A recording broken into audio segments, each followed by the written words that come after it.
Kenapa kok Faruk ini tiba-tiba pulang ke Tegal, lalu mencalonkan diri menjadi seorang wali kota? Ini adalah suatu keberangkatan yang mana itu melihat suatu stagnansi di kota kita. Kota yang baik, kota yang sustain, kota yang livable itu seperti apa itu kita paham. Bagaimana Tegal mendunia ini kita bawa di kota Tegal. Ya, intinya nanti ketika Mas Faruk jadi wali kota, masalah kesehatan siapapun masyarakatnya mudah gitu ya Mas ya. Saya menemukan banyak digitalisasi tapi tidak terintegrasi, jadi tidak efektif juga padahal udah digital ya. Saya challenge. Siapa ya? Googling. Bentar. Jenis aplikasi yang paling viral di kota Tegal. Nanti besok tak bikinkan aplikasi. Mas Fakih memang jantan mau nggak? Nggak mau. Mas Ahmad memang jantan mau? Nggak usah diomong udah. Malu sih saya.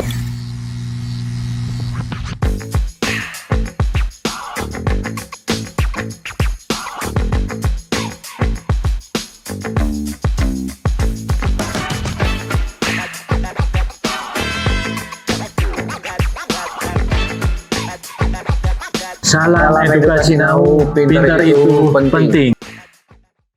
Assalamualaikum warahmatullahi wabarakatuh. Halo teman pintar, balik lagi di channel kita Edukasi Now. Pintar itu penting. Ya, terima kasih buat teman pintar yang sudah setia menonton video kami dan yang sudah subscribe, dan yang belum jangan lupa subscribe di channel kami Edukasi Now dan juga like, komen dan share. Ya, hari ini Bro Ahmad kita kedatangan tamu penting ya. Salah satu paslon wali kota Tegal di pemilihan pilkada tahun ini, Mas Faruk. Selamat datang Mas Faruk. Siap, Sehat ya Mas ya? Sehat. Ya, hari ini kita akan berbincang tentang temanya apa Bro Ahmad? Jadi tema yang kita angkat kali ini yaitu generasi muda pintar memilih pemimpin kota Tegal. Kali ini alhamdulillah Mas Faruk bisa hadir di sini. Kami mengucapkan terima kasih Mas Faruk atas ketersediaannya hadir di tengah kesibukannya ya Bro Ahmad ya. Ya, mungkin langsung aja Mas Faruk. Ya. Apa sih yang melatar belakangi motivasi Mas Faruk untuk mencalonkan diri sebagai wali kota Kota Tegal? Ya, terima kasih. Ini pertanyaan bagus, keberangkatan terkait dengan kenapa kok Faruk ini tiba-tiba pulang ke Tegal, lalu mencalonkan diri menjadi seorang wali kota. Ini adalah suatu keberangkatan yang mana itu melihat suatu stagnansi di kota kita. Saya lahir besar di kota Tegal, saya tahu sekali kondisi kota Tegal pada saat 20 tahun lalu. Namun setelah saya pulang, ternyata ada suatu stagnansi dalam pembangunan kotanya. Nah, inilah yang sebenarnya menjadi panggilan bagaimana kita ini harus bersiap mengabdikan dirinya untuk kota di mana kita itu pernah lahir, pernah besar di kotanya.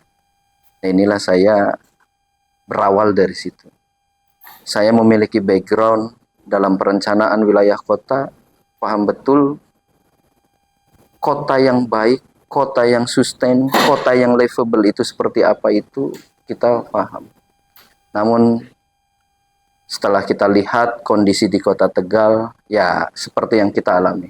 Banyak orang mengira bahwa pembangunan kota Tegal itu adalah hanya pembangunan fisik. Ini keliru. Pembangunan kota itu harus juga membangun manusianya.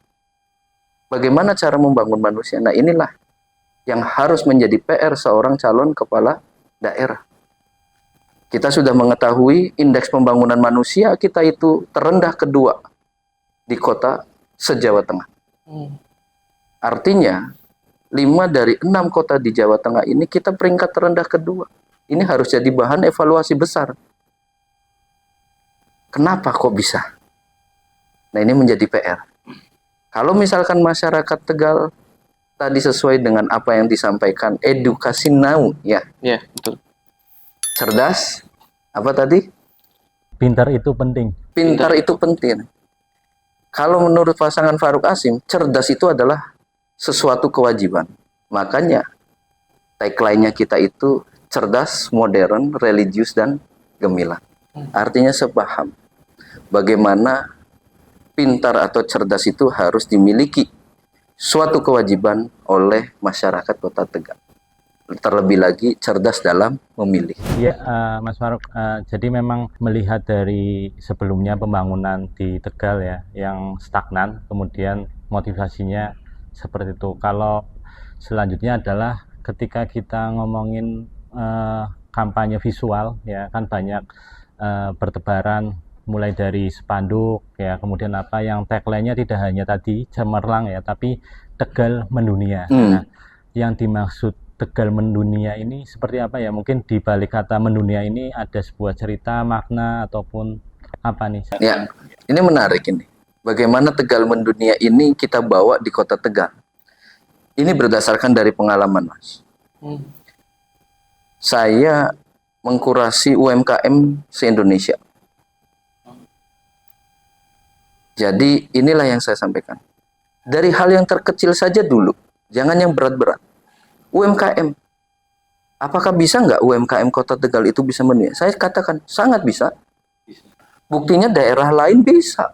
Karena ada intervensi kebijakan dari seorang wali kota. Nah, ini yang saya inginkan. Pada saat saya mengkurasi, mengumpulkan produk-produk UMKM seluruh Indonesia. Dari Maluku ada, dari Ambon ada, dari Kalimantan ada, dari Borneo, Sumatera, segala macam. Kota, kabupaten, desa ada. Bisa mengajukan bahwa saya UMKM-nya pengen bisa naik kelas. Tapi dari ratusan kurasi itu, saya cek tidak ada yang dari Kota Tegal. Miris nggak? Miris. Miris. Setelah saya masuk, potensinya besar.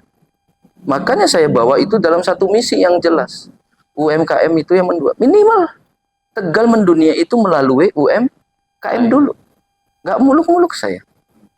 Bagaimana caranya? Saya tahu. Orang saya buktinya sudah ada. Menjadi pengalaman koordinator PPI Dunia. Kemarin saya dari Australia. Saya bisa membawa produk UMKM dari Indonesia tak bawa ke Turki sama Belanda. Produk apa itu? Banyak. Rendang. Bayangkan. Handmade ya? Handicraft, handmade banyak. Tetapi ini baru contoh yang kuliner saja, rendang. Rendang bisa kita bawa. Kopi, teh, umum. Ya kan? Tongci sudah mendunia. Karena di Australia saya minumnya pun teh tongci. Ya, karena orang Tegal. Nggak mungkin saya melepaskan. Teh yang lain saya tidak suka. Saya sukanya teh tongci. Nah, inilah yang sebenarnya saya sampaikan. Teh Tongci adalah perusahaan besar, ya kan? Ini sudah mendunia, mengglobal. Kita bangga dengan produk di mana ada produk Tegal yang sudah mendunia. Nah, ini kami ingin ada produk-produk UMKM yang sekiranya ini nanti ini akan lebih banyak mendunia. Gitu. Kita harus ada intervensi kebijakan dari seorang kepala daerah. Itu wajib. Intervensi kebijakannya adalah harus melakukan pendampingan, pembinaan, dan mensupport. Makanya jelas, program-program apa yang kami tawarkan kepada warga Kota Tegal jelas. Pendampingan, dan pembiayaan. Ya, tadi kalau saya bisa pahami ya, Mas Faruk ya, berarti dari latar belakang Mas Faruk tentang penataan wilayah kota gitu ya Mas ya. Lalu yang mutlak harus disadari oleh masyarakat Kota Tegal adalah bagaimana untuk menjadi cerdas gitu ya. Sesuai slogan dengan Mas Faruk. Setelah itu programnya dikembangkan dari UMKM yang pernah Mas Faruk lakukan, yaitu tadi contohnya ada berbagai macam UMKM ya Mas ya. Contohnya tadi ada rendang, handicraft, dan lain-lain gitu ya Mas ya. Oke Mas Faruk, selanjutnya mungkin bisa dipaparkan tentang visi misi dan program-programnya serta tujuan dari visi misi tersebut, targetnya itu atau parameternya masyarakat Tegal itu seperti apa? Ini good question ini. Bagaimana pasangan nomor 3 ini menjelaskan visi misinya?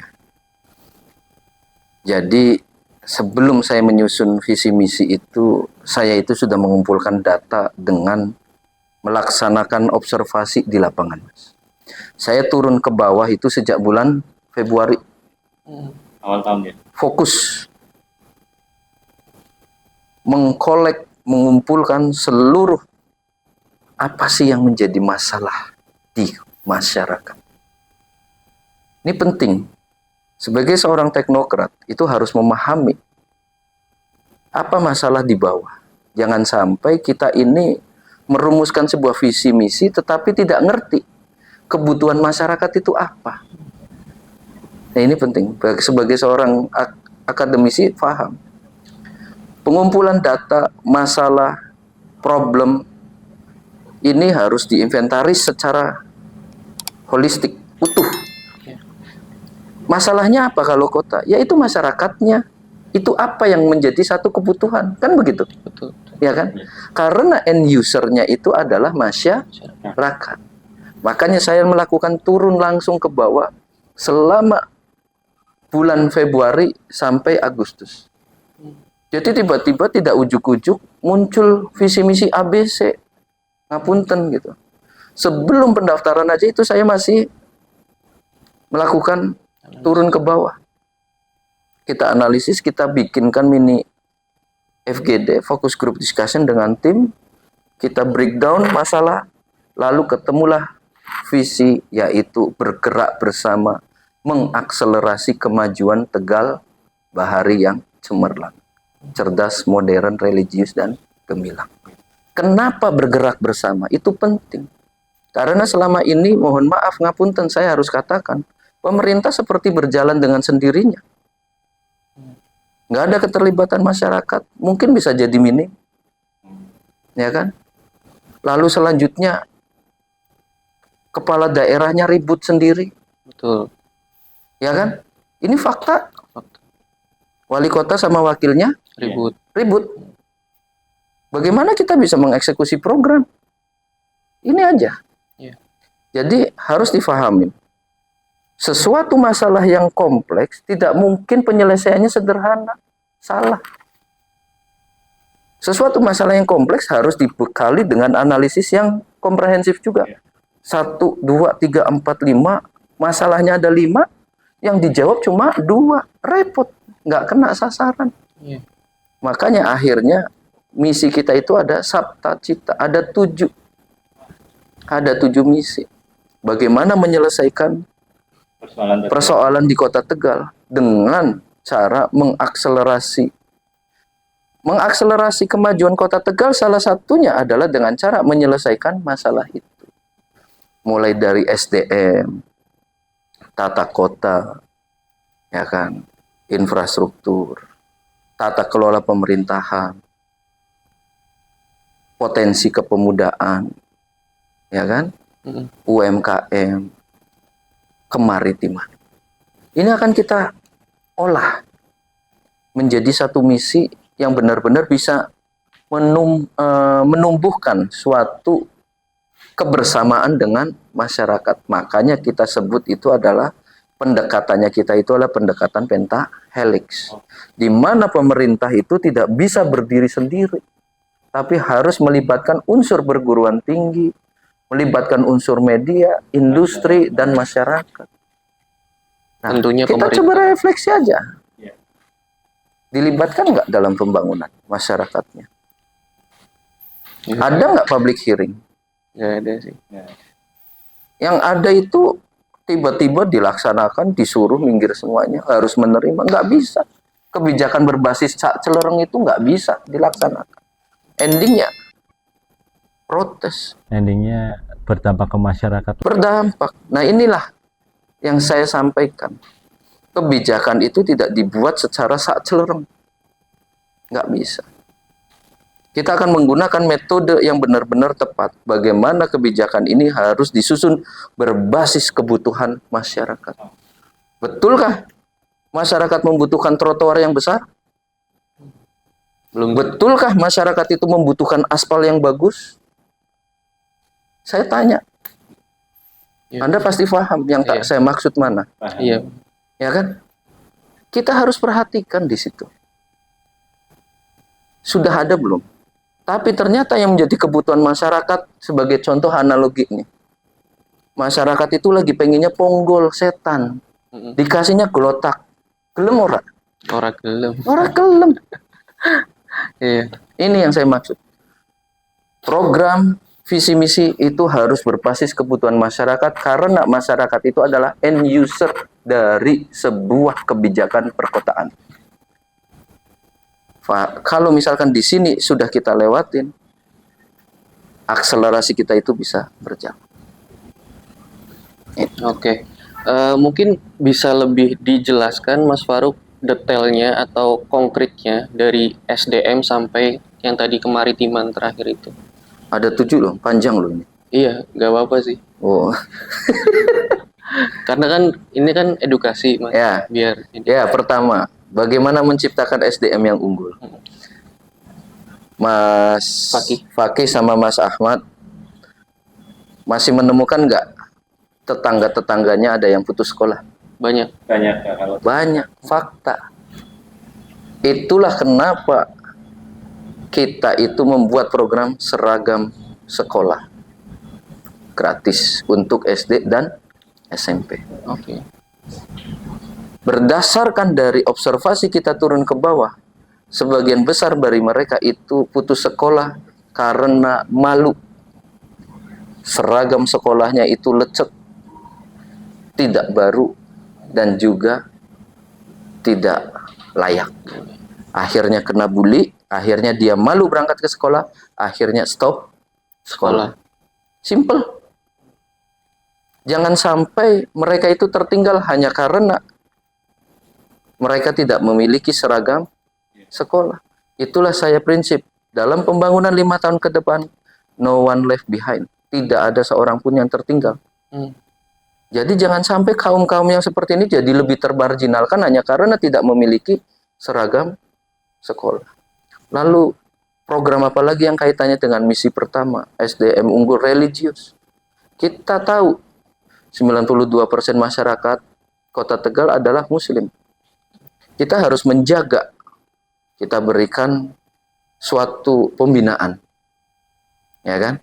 Pembinaan ini di sini itu juga sekaligus support hadirnya masyarakat kepada 92% ini. Jangan sampai mereka ini dicuekin, ya kan? Saya bertanya sama ibu-ibu jamiahan di tiap kelurahan, pekerjaannya jamiahar, Mas. Pekerjaannya jamiah.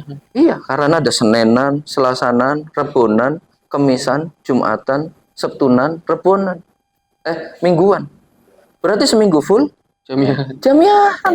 Berarti jamiah, KTP-nya kudu diganti seharusnya. Ya toh? Nah ini. Nah maksudnya di sini, ini ada suatu potensi bagus bahwa ibu-ibu melakukan jamiahan itu adalah untuk mengisi tingkat spiritualitasnya.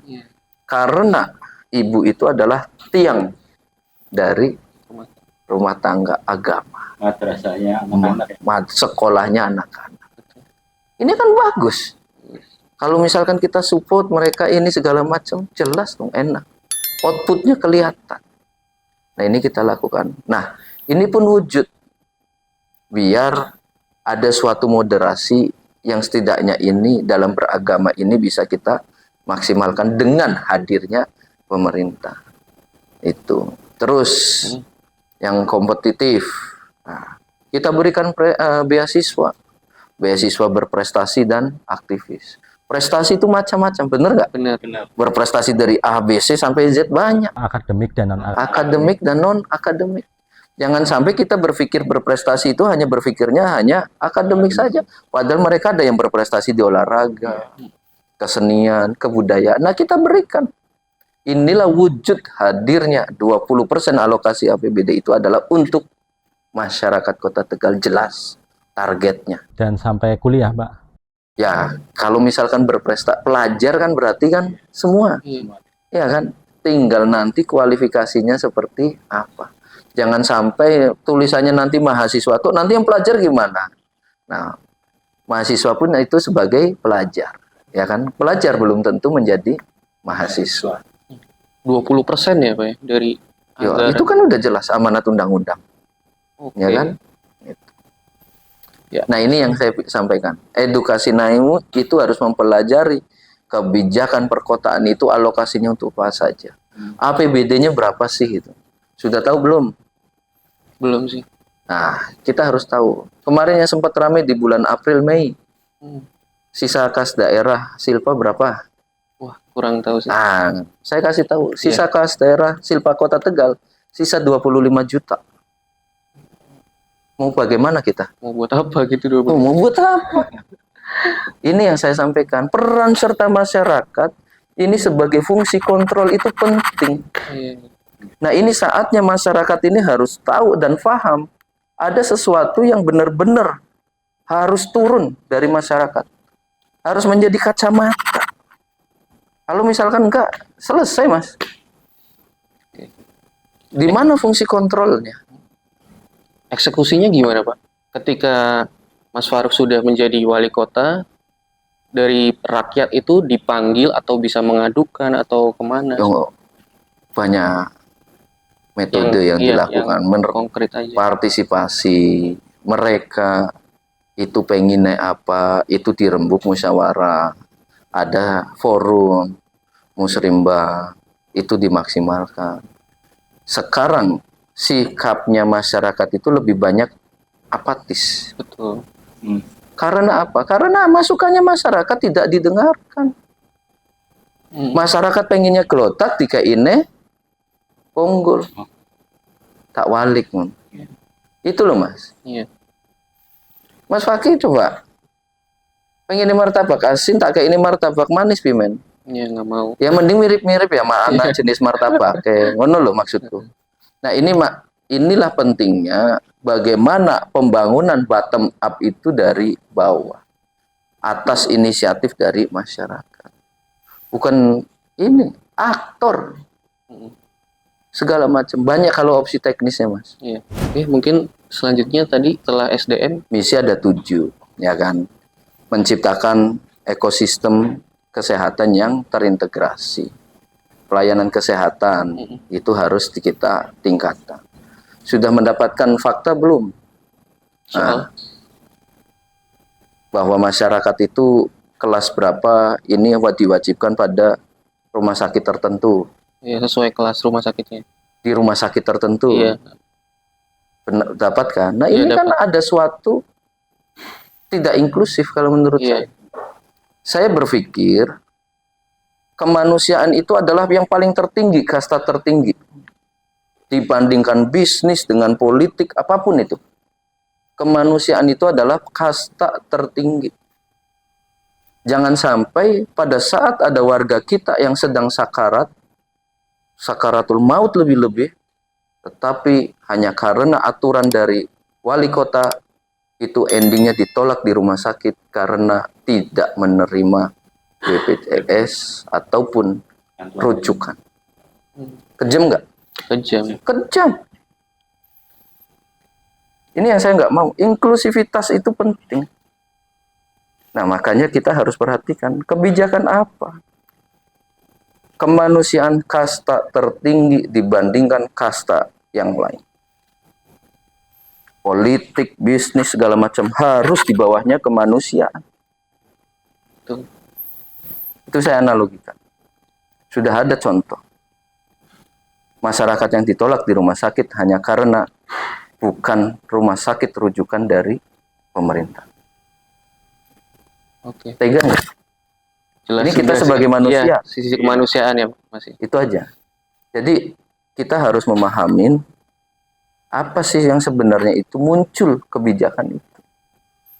Jangan berpikir bisnis untuk dalam pemerintahan. Yang ada itu dalam pemerintahan itu adalah fungsi pelayanan publik. Betul. Kalau pemerintah udah berpikirnya bisnis, repot, Mas. Nah, ini saya nggak pengen. Silahkan BLU, BUMD silahkan berorientasi bisnis, nggak apa-apa. Tapi pemerintah ya pelayanan publik dong. Ya. Janganlah. Jangan berbisnis tuh. Jangan berbisnis, apalagi ada yang lain. Udah gitu. Ya, intinya nanti ketika Mas Farouk jadi wali kota, masalah kesehatan siapapun masyarakatnya mudah gitu ya, Mas ya. Ya, terus yang ketiga penataan Ya. kota. Ini spesialisasi saya. Bagaimana mewujudkan penataan kota ini yang terintegrasi, menggunakan infrastruktur yang berkelanjutan. Ini penting. Bagaimana mungkin kasus banjir yang puluhan tahun ini ternyata belum terselesaikan. Ini tantangan serius. Dalam waktu 5 tahun itu pendek banget, Mas. Tapi kalau tidak ada perencanaan yang matang master plan-nya, memang lama. Nah, kita harus menggunakan kebijakan itu untuk menuntaskan isu besar seperti itu, harus menggunakan skala prioritas. Kita review kembali master plan-nya terlebih dahulu. Sehingga seluruh pekerjaan untuk menangani itu harus berbasisnya dari master plan. Jangan seenaknya, kebijakan sak celereng itu nggak boleh. Nggak boleh. Karena bocor, duruk. Nggak bisa. Harus menyeluruh ya. Harus tahu dulu. Lah sekarang di sini banjir, laporan di sini diuruk rampung, kayaknya lu kelelep kok. Iya. Bener nggak logikanya? Benar. Nah, masa isu drainase itu kan harus diselesaikan secara utuh. Nah, ini yang harus. Lagi-lagi tantangannya itu adalah political will dari seorang wali kota. Political will. Iya.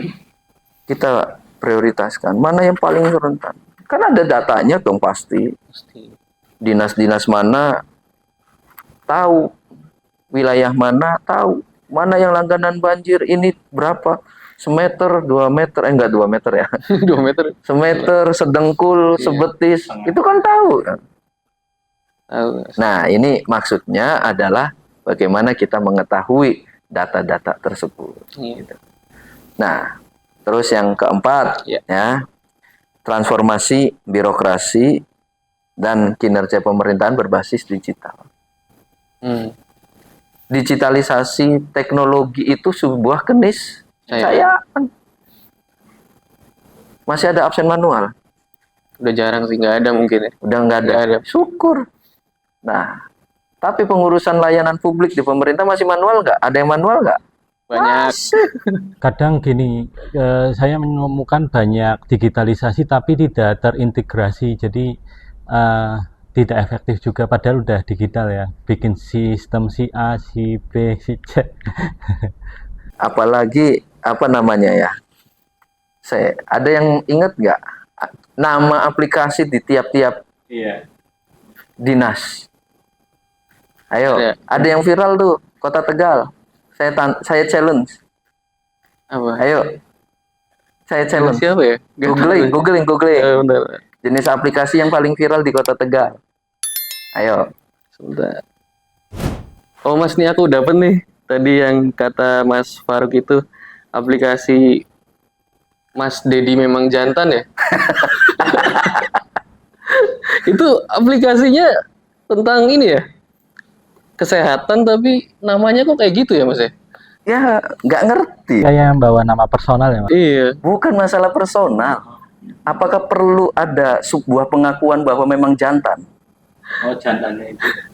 Ya masa nama aplikasi namanya Iya, seperti itu. Enggak, ini sih. Padahal ini adalah kaitannya dengan tenaga kerja, pekerja rentan segala macam. Perlukah menggunakan nama yang harus mendapatkan suatu pengakuan? Logikanya di mana? Nggak ada logika sih.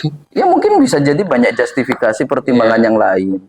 Tapi tingkat kepantasannya itu aja. Iya. Ya sebagai seorang staf pasti tidak berani membantah atas instruksi pimpinan, enggak sih? Kalau misalkan sudah di-approve. Kalau saya sih melihat sebagai masyarakat biasa ya, masyarakat awam sih ya Mas ya. Itu cenderung lebih, pertama tadi namanya lebih ke hanya untuk popularitas mungkin ya, imaging diri sendiri. Yang kedua ya nggak pantas aja sih kalau saya melihatnya dari masyarakat awam. Karena kan penamaan ini kan juga nantinya tersampaikan ke publik ya. Edukasinya nggak ada. Nah itu. Edukasinya nggak ada. Itulah yang saya sampaikan. Ini adalah masalah kepantasan. Nanti besok tak bikinkan aplikasi. Mas Fakih memang jantan mau nggak? Nggak mau. Mas Ahmad memang jantan mau? Nggak usah diomong udah. Malu sih saya kalau Kan gitu tuh, ya kan? Iya. Nah, kalau mau nanti tak bikinkan Mas Jangan, Ahmad jangan. memang jantan. Oke. Itu aja. Jadi ini yang saya sampaikan. Kota Tegal ini banyak ahli IT, banyak ahli digital, bisa menciptakan sebuah apps itu mudah. Tetapi semua sistem itu tidak terintegrasi.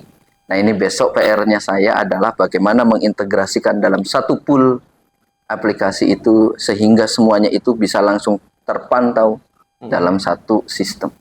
Ini besok kita integrasikan seluruh. Apalagi juga di pemerintah pusat juga sudah mulai wacana itu, makanya saya yakin itu bisa. Tata kelola pemerintahan itu berbasis digital itu menjadi suatu kelebihan.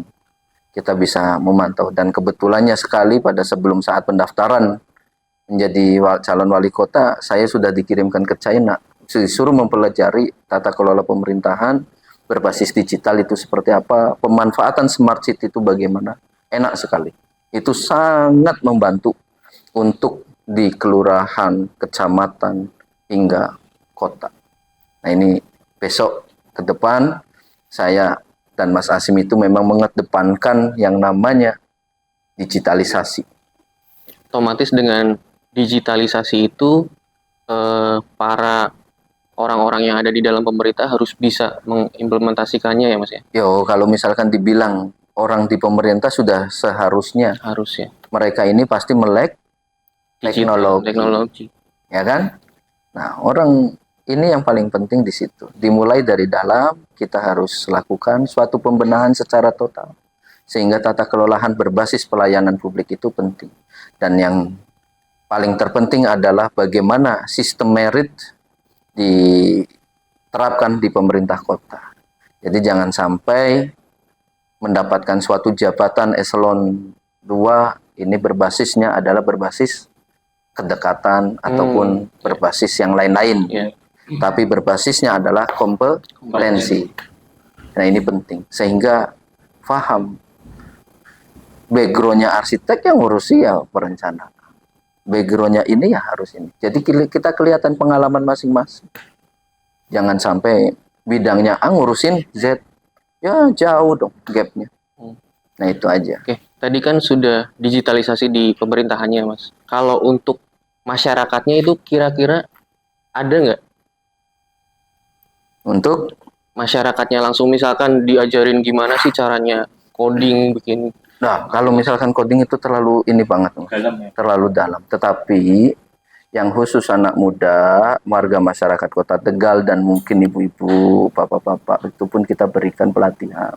Pelatihannya juga tidak hanya pelatihan yang setidaknya ini misalkan masak atau apa. Tetapi kita juga berikan pelatihan digitalisasi juga. Di tiap kelurahan target kita itu ada minimal entrepreneur di tiap RW RT. Jadi pendampingan untuk menjadi entrepreneur muda ini akan kita maksimalkan. Ya, ngapunten. Di kelas kabupaten aja badan usaha milik desa. Kenapa kok di perkotaan nggak ada badan usaha milik kelurahan? Ya kan? Logikanya itu aja. Apa? Ya minimal kelurahan ini juga bisa memiliki one product, one kelurahan. Atau saya pernah mendampingi di Sleman juga one product, one village. Satu produk, satu desa. Satu desa, satu produk. Coba. Kalau misalkan kita buatkan tematik tiap kelurahan, istimewa sekali Kota Tegal. Iya. Dan ada ekosistemnya tambah Yes. keren lagi ya. Ekosistem itu harus kuat. Iya. Nah, makanya kita perkuat terlebih dahulu ekosistemnya. Terus yang kelima, ini adalah meningkatkan kemandirian perekonomian daerah berbasis industri, pariwisata, segala macamnya. Ini penting. Kota Tegal ini memiliki yang namanya laut, pantai. Tetapi mohon maaf, 5 tahun terakhir, apakah muncul ikon baharinya kita? Tidak. Enggak. Menurut Mas Ahmad gimana? Jadi- Muncul enggak? Enggak sih, kalau saya lihat di tahun 2022 ini memang Tegal di branding setahu saya Pak, dengan Amazing Tegal atau Tegal City Walk ya. Banyak tata bangunan kota yang mungkin dibangun ya. Mungkin konsepnya kayak Malioboro-nya Tegal, kemudian di alun-alun juga dibagusin lagi. Nah, cuman kemaritimannya ya, terkait dengan laut, pantai juga saya kira belum kesentuh ya Pak, Tidak diolah. tidak diolah. Nah, Padahal itu pertanyaan, merupakan potensi yang luar biasa ya Pak. betul. Nah, pertanyaannya Amazing Tegal yang tadi Malioboro udah sesuai belum? Sampai sekarang itu seperti itu aja sih. Nah, itu. Inilah yang saya sampaikan. Kebijakan itu harus berbasis perencanaan yang baik. Apakah betul Malioboro ini tepat untuk diterapkan di Ahmad Yani? Sudah dilakukan kajian itu belum? Ya kan? Uji kelayakannya sudah belum? Kajian akademiknya bagaimana? Apakah sama morfologi Jalan Ayani dengan Jalan Malioboro? Iya. Saya tinggal di Jogja lama. Tahu betul bagaimana Malioboro itu berkembang. Ya kan? Apalagi saya seorang arsitek dan juga background di perencanaan wilayah kota. Paham betul. Ukuran trotoar apakah diperlukan sebesar itu? Apakah di sana itu banyak? Orang nyatanya itu di kota kota Jogja sekarang sudah dilokalisir untuk seluruh PKL-nya. Iya. Ya kan? Nah, sekarang malah kota Tegal Baru mau. Dan belum tentu itu dan sesuai ternyata kebutuhan. banyak yang protes. Iya. Seluruh pengusaha-pengusaha. Ini loh permasalahannya. Nggak sesuai kebutuhan. Jadi harus difahamin Ada tadi ya Celentreng. sak celereng. Ya, Celereng. Nah, kembali lagi fungsi kemaritiman. Ya. Isu kemaritiman ini menjadi hal yang tidak bisa kita pisahkan karena kondisi geografis kita. Iya. Kondisi geografis kita itu ada di depan laut. Kenapa Sisi sih? Orang ketika misalkan mendengar kota bahari, mesti akan langsung tersampaikan bahwa di depannya ada laut. Laut. Lah ini kok 5 tahun kemarin, Nggak ada ih, action. ya kan? Ya. Bersyukur sebelum 5 tahun kemarin, berarti sebelumnya periode 5 tahun kemarin ada wali kota Bunda Sita sama Pak Nur Soleh menggarap Pantai Alam Indah. Oh iya. Oh iya. Ada wujudnya. Nah, ini yang perlu diperhatikan. Bagaimana potensi-potensi di kota Tegal ini harus difahamin. Makanya saya tidak hanya selain fungsi potensi kemaritiman, tetapi juga potensi-potensi yang lain. Muara Reja itu luar biasa sekali. Nah, kita akan bangun bagaimana pariwisata berbasis kemaritiman ini juga bisa dikembangkan. Ada apa saja sih pariwisata kemaritiman? Banyak. Banyak. Wisata air. Bali itu hidup dari Pantai laut. pantainya, lautnya, wisatanya. Ya kan? Ini penting. Ya, balik lagi Pak, tadi ke maritiman, saya sempat dapat info kalau tentang penjualan ikan dan cumi dan lain sebagainya. Hasil laut Pak, hasil laut itu Tegal kalau buat di lokal, oke lah dia jual ke masyarakat lokal. Tapi ketika untuk ekspor, di Tegal Sari itu dikuasain sama Korea Pak. Itu Terus? gimana menurut Mas Faruk? Kedepannya itu Nah, gimana? itulah pentingnya adanya intervensi kebijakan. Ya. Jangan kebijakan itu dibiarkan oleh pasar yang otomatis akan melibas orang lokal. Itu dia. Makanya pemerintah kota itu harus hadir harus hadir agar nelayan-nelayan daerah, nelayan-nelayan Kota Tegal, pedagang-pedagang kecil di Kota Tegal tidak kalah. Oh, Apalagi kalau misalkan sudah lawannya lawan sing. asing. Harus ada dong. Iya. Berarti akan hadir ya. Loh, ya jelas. Siap. Jangan dibiar. Nah, ini loh saya bilang. Jadi, jangan melakukan pembiaran lalu endingnya masyarakat yang jadi korban. Nah, ini karena Anda melakukan pembiaran. Kalau misalkan diatur sedemikian rupa kan baik. Mm. Bagaimana mengaturnya? Walaupun ini ada kebijakan yang irisannya dengan Pemprov dan pemerintah pusat. Saya paham. Tetapi ketika ini masuk dalam wilayah melindungi warga lokal, nelayan daerah, nelayan Kota Tegal, yo wali kotanya harus datang pertama kali di depan dong. Betul. Siap Mas Faruk. Gitu loh. Terus ya potensi pemuda. Iya. Ya. Potensi pemuda ini sangat luar biasa untuk melestarikan budaya lokal. Bagaimana sih potensi pemuda ini? Indonesia saat ini sedang mengalami bonus demografi. 2045 ke depan Indonesia sedang puncak-puncaknya. Tetapi jangan sampai bonus demografi saat ini yang mana itu adalah mayoritas itu adalah anak muda.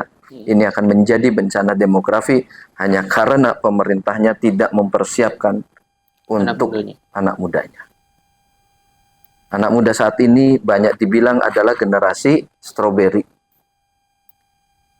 Dalam hal apapun lemah, lembek, betul ya? Tidak tahan banting. Tidak tahan banting. Banyak putus cinta, wis pengennya wis morat marit, ya kan? Daya juangnya rendah. Itu.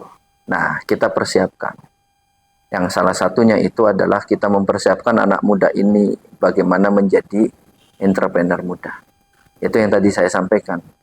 Kita menciptakan pendampingan dan pembiayaan untuk inkubasi bisnis untuk khusus wirausaha muda. Nah, ini kita kembangkan.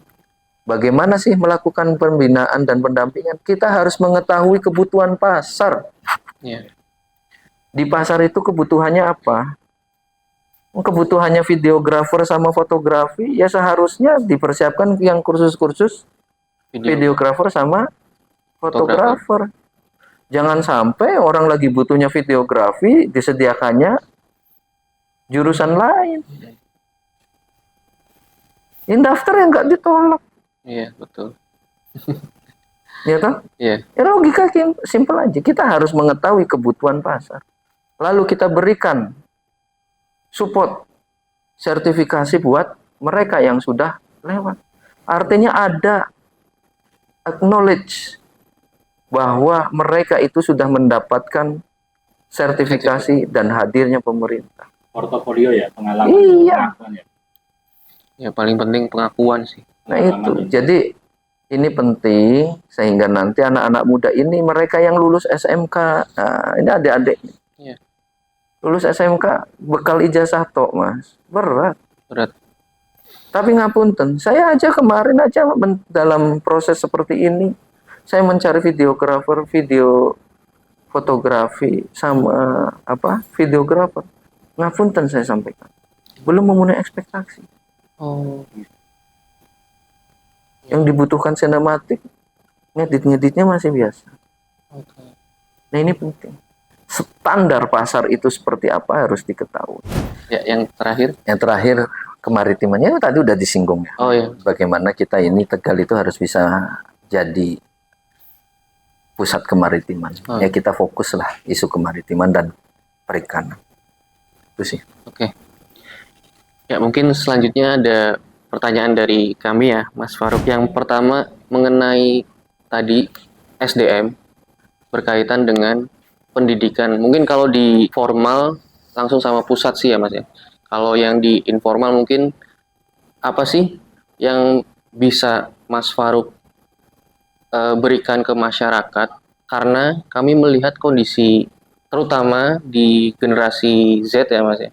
Itu secara mental dan ilmu pengetahuan mereka mohon maaf tidak sesuai dengan ekspektasi kita ketika nge-hire gitu loh, nge-hire mereka gitu loh Mas. Dari cara komunikasi, dari ilmu pengetahuan, bahkan keberanian mereka untuk menyampaikan pendapat itu kami hadapi, saya dan Bro Ahmad ya, kalau saya kan kebetulan di wirausaha Mas Faruk, kalau Bro Ahmad kebanyakan di pendidikan, itu sering menghadapinya seperti itu. Kira-kira gimana Mas Faruk ketika nanti menjadi wali kota? Ya, itu tadi tak sampaikan bahwa program ini harus bisa difahamin jadi suatu kebutuhan. Apa sih yang jadi kebutuhan? Sekolah sudah, Ya. hard skill-nya sudah dapat, soft skill-nya sudah dapat belum? Belum sih. Belum banyak. Nah, ini yang nanti muatan-muatan lokal ini harus dipertajam kembali. Keterampilan-keterampilan segala macam ini harus kita maksimalkan. Ya, minimal bagaimana membentuk SDM yang berkarakter mulia, itu misi 1 ini bisa tersampaikan. Karakter mulia ini harus paham. Masyarakat, orang itu harus punya adabnya, ya kan? Iya. Ada unggah-ungguhnya segala macam. Ya, jangan sampailah pada saat sudah menjadi seorang calon seorang pemimpin itu jangan emosi ya. Itu nggak pantas. Iya. Ya kan? Iya. Jadi, tapi ketika tegas sama emosi itu berbeda. Beda. Ya kan? Iya. Itu aja. Jadi, ya lagi-lagi buah itu jatuh tidak jauh dari pohonnya. Kalau misalkan pemimpinnya itu adalah suka emosi ya bisa jadi anaknya bisa jadi Emosi. orang emosian. Itu aja. Iya. Ya pokoknya ibarat itu udah jelas, buah jatuh tidak jauh dari pohonnya. Nah, kita harus bertekad sekali harus bisa membawakan Kota Tegal SDM-nya itu adalah yang unggul, kompetitif, religius, dan berkarakter mulia. Siap. Itu. Oke, selanjutnya Mas Faruk. Jadi tadi bilang Tegal mendunia melalui UMKM-nya ya. Ya, salah satunya UMKM ya. Nah, di UMKM saya juga pernah terlibat dan saat ini juga melakukan pendampingan di beberapa UMKM. Nah, UMKM di Kota Tegal ini rata-rata skalanya mikro. Nah, mikro ini juga secara implementasi dia memfokuskan pada selling ya. Artinya konsep penjualan dan secara branding dan marketingnya memang belum maksimal ya. Nah, upayanya bagaimana Mas Faruk ketika memang UMKM ini sebenarnya produknya bagus-bagus Mas Faruk. Saya juga ada satu UMKM yang pernah saya itu mendunia juga. Produknya malah jahe merah dan kunyit yang bubuk itu sampai ke Australia, Jepang dan lain sebagainya, ke Belanda. Nah, upaya apa supaya produk UMKM ini bisa berkembang dan ekosistemnya bagaimana ketika itu bisa ekspor ke mendunia, Pak? Ini bagus pertanyaannya. Yang paling penting langkah pertama itu adalah dilakukan pendataan dulu, Mas. Di Kota Tegal ini mereka ini pengennya gimana? Ada orang yang hanya pengennya ya pokoknya jualan aja, Mas. Ada orang yang pengen berpikiran visi besar, saya pengen mengglobal, mendunia, ada. Nah, ini kita klasterisasi setelah dilakukan pendataan. Mana yang masuk di dalam low, medium, sama high. Low itu low risk, medium, dan high risk. High risknya itu adalah yang bagaimana kita harus melakukan. Resiko besar ini adalah dalam berdagang, berbisnis itu kan harus difikirkan. Strategi pemasarannya, segala macam itu perlu. Yang low kan gawe cilok titol.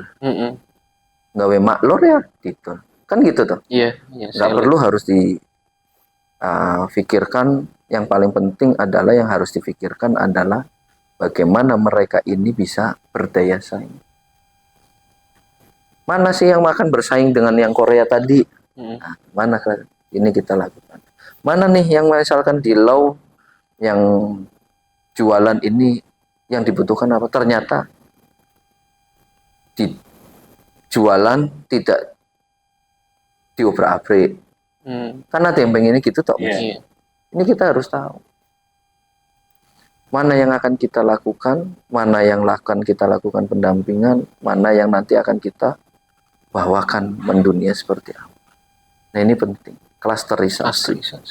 Sehingga nanti tepat sasaran. Nah ini yang paling penting adalah bagaimana masyarakat ini adanya kehadiran dari pemerintah dulu. Pemerintah ini support loh. Kalau sudah support, yuk bareng-bareng. Yuk kita ajukan kota Tegalnya. Itu aja dulu. Kesadaran mereka ini, mereka itu mau kok bekerja sama dengan kita. Ya kan? Ya itu contoh. Bagaimana yang jahe kunyit itu sudah bisa mendunia itu gimana sih caranya? Pasti ada keuletan. Keuletannya salah satunya sertifikasi. Nah, sertifikasi inilah yang paling penting adalah dapat support dari pemerintah. Jangan sampai di los-losan naik. Kan mendunia mangkat ekspor kan. Tapi orangnya support real. Repot tuh Mas. Nah ini besok minimal hal yang kaitannya sama sertifikasi ini bisa dihandle oleh pemerintah. Itu aja. Sertifikasi itu banyak Mas untuk mendapatkan ekspor. Banyak. Makanya ini kita lakukan pendampingan. Kalau sudah ready ekspor nih Mas, saya sedikit kasih bocoran. Bagaimana rantai pasok selanjutnya? Belum bicara rantai pasok loh. Iya. Ini baru berbicaranya bagaimana kita itu bisa mendunia laku, diterbangkan, Dapat buyer lah ya. Belum Stop. bicara rantai pasok, rumit lagi itu. Nah, itu artinya bisa kita klasifikasi rantai pasok. Sebulan bisa produksi berapa ton? Iya. Kan penting.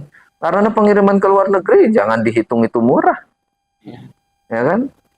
Itu loh. Jadi ini penting sehingga itu memahami low, medium sama high-nya itu di mana. Satu lagi Mas Farouk, terkait tadi hal yang menjadi inti adalah fundamental pentahelix ya. Pentahelix yang nantinya programnya bisa diimplementasikan ya melalui kebijakan-kebijakan. Nah, fundamental pentahelix itu bagaimana sih Pak dalam ketika itu diterapkan misalkan ke dalam sebuah implementasi program kerjanya Mas Farouk atau kebijakan-kebijakannya? Ya, ini penting. Makanya tadi tak sampaikan bahwa pemerintah itu tidak bisa berdiri sendiri, harus melibatkan unsur pentahelix. Pemerintah itu sebagai aktor untuk menentukan kebijakan dan regulasinya. Bekerja sama dengan dewan, ya kan, regulasi. Ini penting. Intervensi kebijakan apa yang mau diturunkan itu harus sesuai dengan kebutuhan masyarakat. Lalu perguruan tinggi itu kita kolaborasikan dalam untuk meriset dan melakukan inovasi. Riset dan inovasi itu R&D itu mahal Mas. Iya, apalagi ada hak paten itu. Nah ini penting untuk kita lakukan riset dan inovasi. Nah ini perannya siapa? Ya perannya pemerintah di bidang Balitbang sama dengan Bapeda yang mungkin ya di sini, sama dengan perguruan tinggi untuk melakukan riset dan inovasi dan teknologi apa sih yang tepat, ya kan? Lalu industri ini untuk mengetahui, untuk mendapatkan suatu teknologi yang sekiranya ini bisa diterapkan di kita. Ya kan? Industri ini juga mengetahui pasar. Apa sih pasarnya? Yang itu tadi saya bilang, kebutuhan pasar itu apa? Apa yang kita bisa provide, kita berikan. SDM yang seperti apa yang dibutuhkan oleh industri. Sekarang sekolah juga modelnya teaching factory ya, iya. Kaitannya dengan industri. Ya kan? Itu 3. 4, masyarakat. Masyarakat itu adalah aktor utama yang nantinya akan menjadi end user. Itu juga harus diketahui. Logika tadi. Pengennya makan ponggol, dikeinya gelota. Orang pengen, Mas. Ya kan? Paham ya sampai sini ya? Ya, paham. Nah, terakhir media. Media itu publikasi. Bagaimana mungkin ada investor lalu tahu wali kota sama wakilnya ribut karena terpublikasi dengan masif. Keributannya dipertontonkan. Iya. Saya tanya Mas Ahmad sama Mas Fakih, saya ribut sama wakilnya, mau nggak investasi di Tegal? Jelas nggak mau. Nggak ada. Logika ya, Iya. jelas nggak mau. Dapat Investor. investor. Betul ya? Iya. Punya uang 1 triliun, 1 triliun. Saya ribut. Kondusif nggak? Nggak kondusif. Logika dapat ya? Dapat. Ini penting. Peran media itu adalah untuk mempublikasikan kondisi kota Tegal itu seperti apa. Nah, kita kan harus bisa pas. Potensinya Tegal itu apa? Kemaritiman. Yuk kita angkat kemaritiman. Ini loh potensinya. Kita harus bekerja sama. Ya, kolaborasi. Kolaborasi, sinergi. Kalau misalkan tidak bisa berkolaborasi, pemimpinnya arogan, repot. Terima kasih buat Mas Faruk sudah menyampaikan aspirasi, visi misi dan program kerjanya yang unggul ya Mas ya, dengan tujuan slogan tadi cemerlang dan mendunia. Semoga lancar Mas ke depan dan ketika terpilih bisa berjalan dengan baik Ya, untuk mensejahterakan masyarakat Kota Tegal. siap. Ya, mungkin sekian teman pintar. Jangan lupa subscribe channel ini biar kita tetap semangat untuk bikin konten yang mengedukasi teman-teman semua. Edukasi now, pintar itu penting menuju kecemerlangan. Sip, mantap. Terima kasih Mas Faruk. Salam edukasi now, pintar itu penting.